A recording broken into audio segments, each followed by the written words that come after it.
Water levels across the state of Utah are at all-time lows. Hay isn't grown at the same volume as in years past. Utah is in a drought. A lot of it's weather dependent, and I don't have sway with whoever controls that. Shown on the utah.drought.gov map, 78.7% of Utah is in D3, which is labeled extreme drought conditions, and 9.7% of the state is in D4, or exceptional levels of drought. Animal populations have struggled with the lack of water and availability of hay. The most valuable hay is often alfalfa. Alfalfa is a really water-intensive crop. Harbor Ranch decided to close its sleigh rides for winter 2022.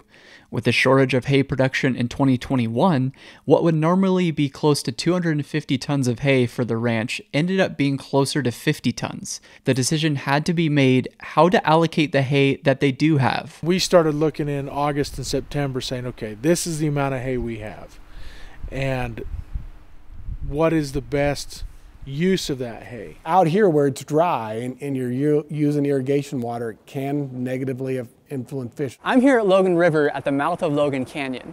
This water here is relatively warm, but as water temperatures have started to rise due to climate change, some fish have started to move upstream to reservoirs with colder water temperatures. Bodies of water like this, further up in elevation, are more suitable for most fish species that do better in colder temperatures.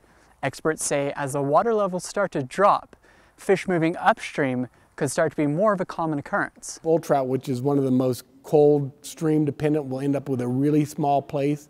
And then you'll end up with things like walleye and smallmouth, which will actually expand their range. One of the things we're doing is we're modeling where is that habitat going to be, 30 years from now, 50 years from now, et cetera.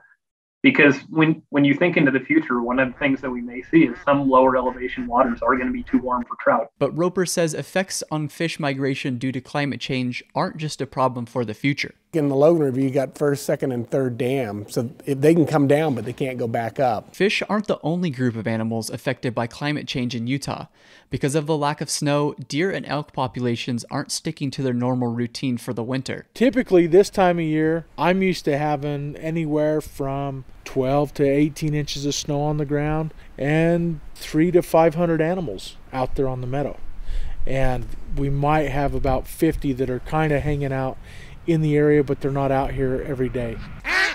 But not everyone is negatively affected by the drought. One thing that might be kind of counterintuitive to people is actually the fishing and the fish, for the most part, seem to do pretty well during the drought. In fact, the fishing's usually spectacular because you concentrate the fish into a lot less water. As the water volume draws down, you have more fish per acre.